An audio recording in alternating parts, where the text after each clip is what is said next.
C'est dans un esprit d'unité et de fraternité que les membres de la plateforme des acteurs politiques et de la société civile pour la libération du canton Bissoc ont fait leur entrée à la Chambre de commerce de Libreville le 23 juillet 2023. Dans le cadre d'une conférence de presse, ils ont à l'occasion dénoncé ce qu'ils qualifient de manigance de la part du pouvoir dans l'organisation des élections générales du 26 août prochain.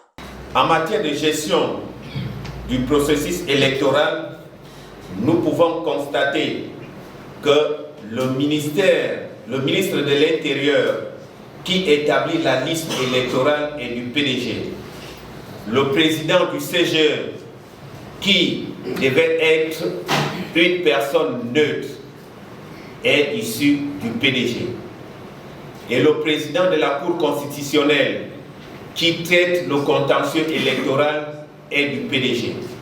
Au regard de cela, il n'est pas étonnant de constater que la loi électorale, face à l'échec programmé du pouvoir en place aux élections générales, est aujourd'hui modifiée de manière illicite en plein processus électoral par les autorités compétentes.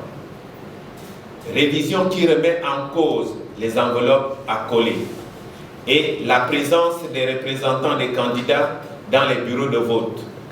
Deux choses qui constituent des acquis obtenus de haute lutte.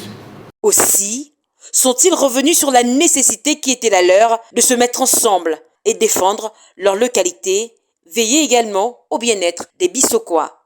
C'est pour éviter des frictions éventuelles entre enfants de notre beau canton que nous, membres de la plateforme des acteurs politiques et civils pour la libération du canton Bissoc, exigeons que les autorités compétentes effectuent des corrections nécessaires en annulant, le cas échéant, toutes les mesures nouvelles de la loi électorale qui dérangent ainsi que les bureaux de vote dont les listes ne sont pas aujourd'hui affichées au centre de vote d'Akam 1.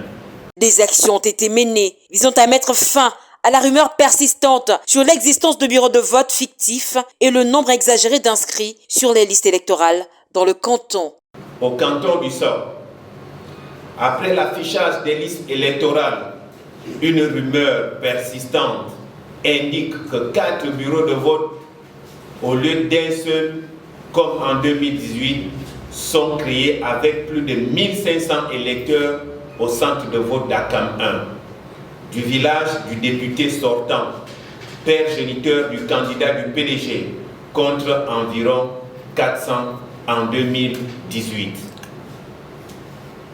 Tenant compte de cette rumeur, la plateforme a commis un huissier de justice afin d'aller vérifier les faits allégués et produire un rapport.